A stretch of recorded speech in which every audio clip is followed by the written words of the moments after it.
Hello friends, ചെമ്പനീർ പൂവിൻ്റെ പുത്തൻ promo റിവ്യൂയിലേക്ക് എല്ലാ കൂട്ടുകാർക്കും സ്വാഗതം. അങ്ങനെ നമ്മുടെ ചന്ദ്രയ്ക്കാണെങ്കിൽ ശ്രുതിയുടെ അച്ഛൻ മരിച്ചതുകൊണ്ട് തന്നെ ആ സ്വത്തൊക്കെ കിട്ടുമോ എന്ന് സംശയമാണ് കേട്ടോ. നേരെ പോയിട്ട് ശ്രുതിയുടെ അടുത്ത് ചോദിക്കുക, അല്ല നിന്റെ അച്ഛൻ കോടീശ്വരനാണല്ലോ, അപ്പോൾ ആ സ്വത്തൊക്കെ നമുക്ക് തന്നെ കിട്ടൂലേ എന്ന് ചോദിക്കുമ്പോൾ അതൊക്കെ കിട്ടും ആൻറ്റി, അതിനൊക്കെ ഉള്ള ആൾക്കാർ അവിടെ തന്നെ ഉണ്ട് എന്നും പറഞ്ഞ് കരഞ്ഞ് നല്ല അഭിനയമാണ് കേട്ടോ. വെറുതെ എന്നെ നോക്കി നിൽക്കണ്ട, എനിക്കൊന്ന് ഒറ്റയ്ക്ക് ഇരിക്കണം, നിങ്ങളൊക്കെ പോയി ഭക്ഷണം കഴിച്ചോളൂ എന്ന് പറയും.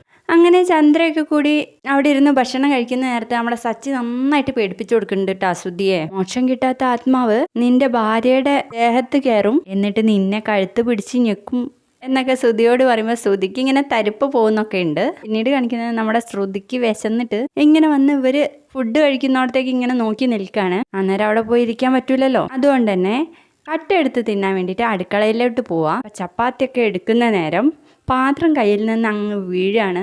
അതിൻ്റെ ശബ്ദം കേട്ടിട്ട് നമ്മുടെ രേവതി വന്ന് നോക്കുന്നതായിരുന്നു കേട്ടോ പ്രമോ. വീഡിയോ ഇഷ്ടപ്പെട്ടെങ്കിൽ ലൈക്ക് ചെയ്തൊന്ന് സപ്പോർട്ട് ചെയ്യണേ. ബൈ.